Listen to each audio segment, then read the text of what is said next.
Ja tervetuloa spektaattorit pelipöydän ääreen. Tänään katsellaan juuri ilmestynyttä uutta Kill Team pelimuotoa tai kodeksia vai mitä sinne voi, miten sitä voi kuvailla. Elikkä ensimmäinen, siis tämä konseptihan on 40k in 40 minutes, eli 40k 40 minuutissa, eli erittäin helppo kaikkien niin omaksua pelin systeemit ja säännöt.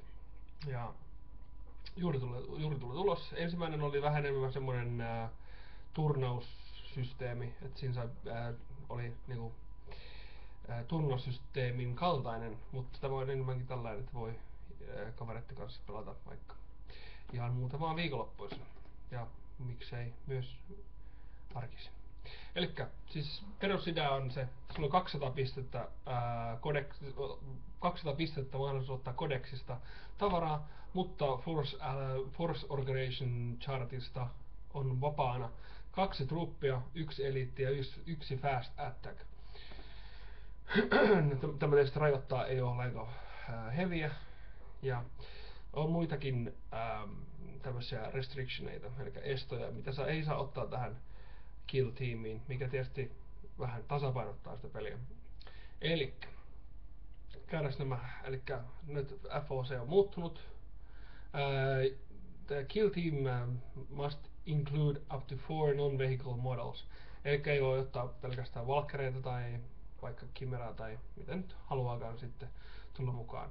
Elikkä ainakin 4 perusjantteria tarvii olla mukana, josta sitten 3 annetaan tämmönen niinku specialiteetti, eli puhutaan myöhemmin specialiteeteista, mitä ne tarkoittavat, ja 1 tarvii niistä olla leader, ja leader on se, kenellä on isoin, jos ei, leader on se, ketä on karakteri, jos ei ole karakteri, niin se on, leaderiksi tulee se, kenellä on isoin leadership. Ja jos on kaikki samantasoisia leadershipissa, niin sitten vaan merkkaat 1, ketä on se leadership, ja hänelle tulee sitten jälkeenpäin leadership bonus tai tämmönen talentti, mikä tulee sitten hänelle. Myös Kill-tiimissä ei saa olla 3 woundisia karaktereja tai 3 woundisia modelleita tai 3 hull pointsia, elikkä what?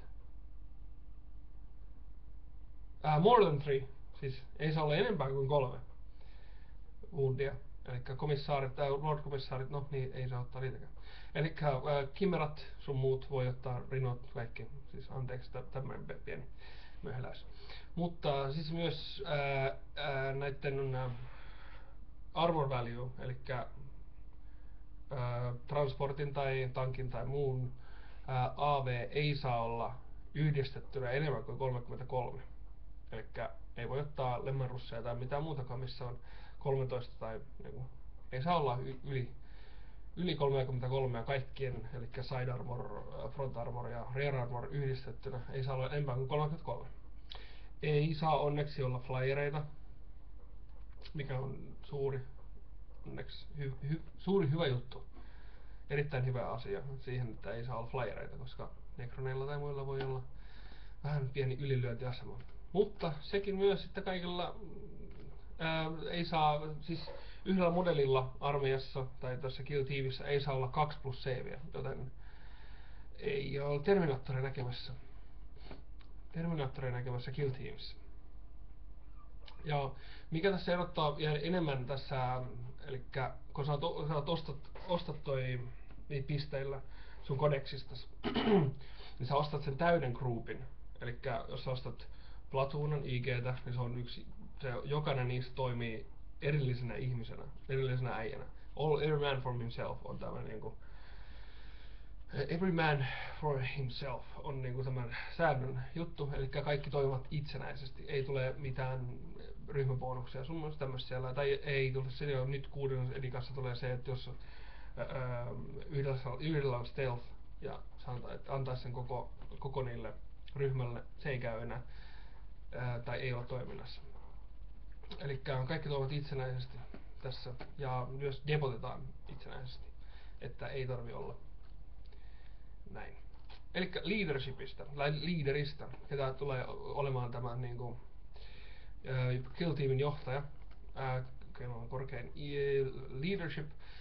Tulee myös, mitä tuli, Kutlarikkaan tuli tämä toi Warlord Tradeit, eli tästä Leader Tradeit mukaan. D6 taas mennään ja sitä siitä sitten katsomaan.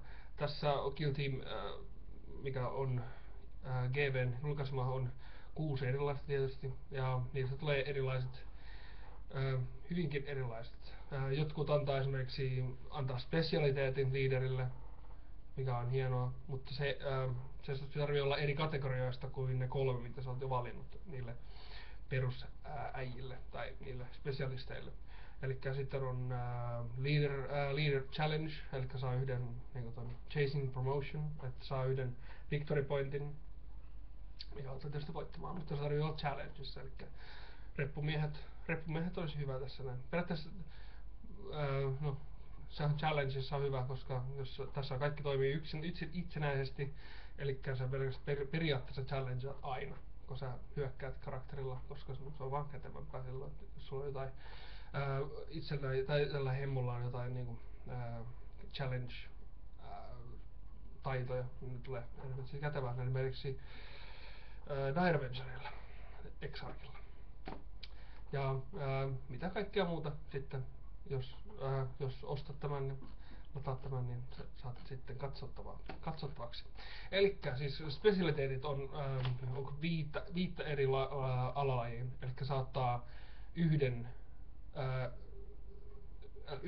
jokainen 3 ihmistä saa specialiteetin, eli se tulee spesialisteja, mutta tässä on 5, eli sun tarvitsee ottaa niinku 3 kategoriaa, josta on combat specialistit tulee erinäköiset counterattack, furious charge, hammer of wrath, hatred, instant death, mikä on aika jees tässä, jos monstrous creature vastaa tai jotain muutakin. Rage, rampage, nämä on kaikki USR, eli sä valitset vaan yhden puun ja otat sieltä yhden USR, ei tarvitse olla mitään, sä voit ihan koska vaan valita sen, miten sä haluatkaan.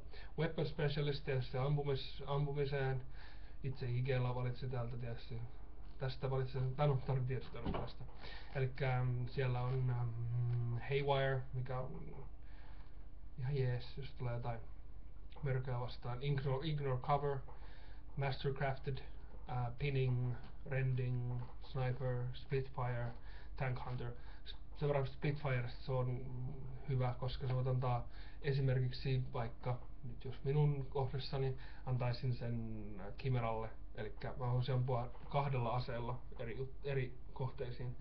Ja mä en tiedä, siis tämä toimii myös sillain, että jos sulla on vaikka Splinter Cannon tai mikä muukaan, sä voit kohdistaa 3 tonne ja 2 tänne, tai Splinter Cannonin noita profiileja. Tank Hunter, eli Penetrationiin vähän lisää.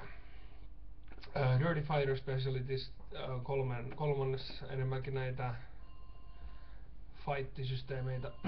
Blind, Concussive, Fear, Fleshbane, Monster Hunter, Poisoned, Rending ja Shred, Soul Blaze on näitä.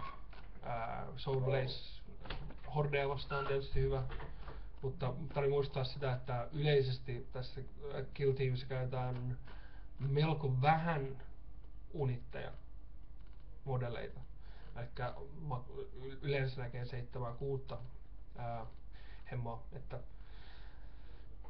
kannattaa miettiä mitä valitsee. Tässä on tietysti strategia tässä, niin kuin 40 koossa tämä, että mitä sinne itse valitsee, on se tärkein osa siinä, että voi tietysti ottaa ihan kaveripeleiksi sillä, että ottaa vain yhden unit ja kokoaa siitä se 200 pojaa. Adamantium Will on seuraavaksi Indomitable Specialists, elikkä mikä antaa lisää vähän niinku vitalitsua tai säilyvyyttä. Adamantium Will, elikkä saa +1 Deny the Witch rolleihin, elikkä USR, ihan tää on siis kaikki melkein USR, mitä vaan löytää niinku tosta perus Warhammer 40-tonnisesta kirjasta, 6 edikasta. Crusader, Eternal Warrior, Immune Instant Deathille, erittäin hyvä. Fearless, Fearless, Feel No Pain. Okei, täällä on aika pitkä juttu Feel No Pain, mutta siis Feel No Pain 5-6 nousee ja tämmöstä näin. Joo, eli 5/6 niinku saat se niinku ihan normal feel no pain. Relentless, Strike Down, aivan siis niinku Stubborn, joo. Sitten on Gorilla Fighter, Gorilla Specialist, Gorilla Fighter, tulee mieleen kaikki gorillat sun mut. Eli tää antaa sit taas lisää niinku stealthia sillä ajalla. Tää on niinku tarkoitettu just antamaan vähän enemmän nopeutta ja agilityä. On Fleet, Hit and Run, Infiltrate, Outflank tietysti Infiltrating kanssa tulee se mahdolliseksi. Move through cover, Night Vision, Preferred Enemy, Scout. Scoutissakin tulee tietysti toi Outflank mahdollisuus, Stealth. Ja muistatko, niin kuin sanoin äsken, että Stealth ja muut ei sitäkään unittiin. Ne tarvii olla sillä henkilöllä. Siinä oli ne, tossa oli kaikki specialisti, tämmöset ruulit ja muut tämmöset näin, mitä näillä voi antaa. Ja niitä kanssa sitten tarvii osata ja mennä. Erittäin hyvä tommonen noi antaa sitä, että mitä oikeassa pelissä, 40K-pelissä voi tulla vastaan. Antaa sitä vähän jo makua siihen, että mitä ne tekee, ettei tule yllätyksenä sitten jossain pelissä. Elikkä Kill Team Mission Rules, elikkä mitä yleensäkin tehdään niin tässä näin. Elikkä nää pelataan paljon pienemmällä pelialustalla, eli 4 jalkaa kertaa 4 jalkaa. Elikkä tarvii olla, no taktiikkaa siinä on paljon sitä. Ja näissä yleensä aika paljon skeneryä näissä peleissä, että se vähän auttaa siihen, että blokkaa line of sightia tämmönen. Ja elikkä näitä ruuleja tässä näin, elikkä every man for himself, elikkä ei voi olla kahta hemmoa, niinku ei pysty muodostamaan unittia lainkaan. Transport vehicle, se pystyy ottamaan sieltä ilmeisesti, se pystyy ottamaan sit yksi kerrallaan, mitä sä haluat sen sisään. Mutta siellä pystyy aina olemaan niinku ne, mitä oot valinnut sen dedicated transportiksi. You're on your own, elikkä you're on your own, että sä pystyt tuomaan vaikka tervikon, että jos on mahdollista, että saa tervikon siihen, niin sä voi ottaa enempää niinku mistä reservistä niinku jätkää. Tai mikä tää on, Al-Rashim tai mikä onkaan äijä tuomaan lisää näitä hemmoja pöytään, koska niitä ei ole. Elikkä sä oot niinku ulkopuolella supply linesesta. Scoring units, tässä yleensä aina tarvii ottaa joku objektiivi tai tämmönen näin, että saa sen, mikä on kanssa fluffi pohja siinä, että tarvii ottaa se scoring unit. Ja unless, tässä on se scoring units unless specifically stated otherwise in their rules, e.g. Blood Angels Death Company, eli mikä ei pysty ottamaan lainkaan, ei ole ikinä scoring unit. All models are scoring units including vehicles, elikkä sä voit aina parkkeerata rinon tai minkä nyt haluakin johonkin kohteeseen ja päräyttää sillä siitä, eli turvata sitä kohdetta. Psychic Solitude, elikkä tässä on kaikki päänsotkuiset Grey Knightsit, niin tommoset se Brotherhood of Psychers ja Sorcerers. Special rule has no effect in games of Kill Team. Ja sitten on tämä break-testi, elikkä siis joo, sulla on porukkaa pöydässä, niitä kuolee. Sulla on se liideri siellä niin jossain seassa, mitä kannattaa ehkä niinku vähän aikaa suojella. Elikkä sillä liiderillä on 6 tuuman kupla, mikä on se leader area tai mikä onkaan siinä niin. Jos sulta lähtee puolet tai yli puolet siis, joo, yli puolet, more than half, jos siitä lähtee niistä sun mudelleista pois, niin se tarvii joka on niin kuin ton vuoron alussa testata leadership-testi, eli break-testi. Eli se lähtee ensimmäisenä, kun on lähtenyt yli puolet, niin sun tarvii ottaa ensimmäisenä sen liiderillä, leadership-testi, ja ne, ketkä on sen 6 tuuman sisällä, automaattisesti läpäisee sen testin, jos se leadership vetää sen kunnolla. Jos on muualla siitä kuplasta, että jos on alla, ja feilaa sen lähtee saman tien helvettiin. Elikkä pelkää ja kusalla ja ripulit tulee housuun ja sit lähtee jopa kaikki nekronit ja tämmöset näin. Tietysti erilaisilla toi fearlessit, fearless niinku hemmot, niin jos sulla on niinku fearless armeija, niin sulla ei tarvi periaatteessa tehdä break-testejä lainkaan, koska sä automaattisesti pässäät ne. Models with and they shall know no fear saa rirollata sen testin. Eli vähän tämmöistä näin, mitä oikeassa pelissä saisit kanssa, että fearless ei ikinä karkuu ja they shall know no fear voi aina koittaa niinku toi aina saa niinku yhtyä takaisin. Command range, eli sä voit, se on se 6 tuumaa, ja jos sulla on tietty toi leader traitti, niin sä pystyt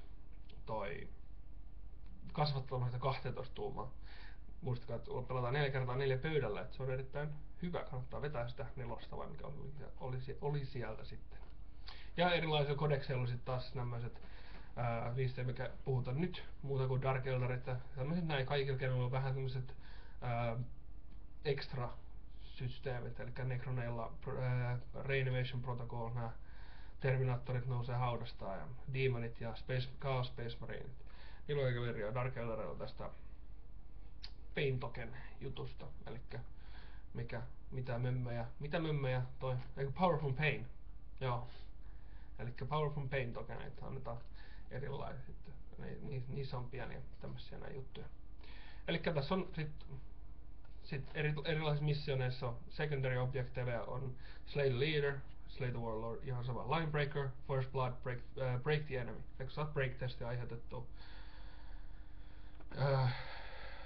jos sä saat sen aiheutettua, että se toinen ottaa break-testejä, niin sä saat silloin yhden niinku victory pointsin. Ja sit se on niinku, sit on samalla kuin 6 edikan niinku kirjassa on toi 6 erilaista missionia, ja sit pelataan niistä, rollaat yhden ja sit katsotaan sen jälkeen millainen on depo ja kuka ottaa ensimmäinen.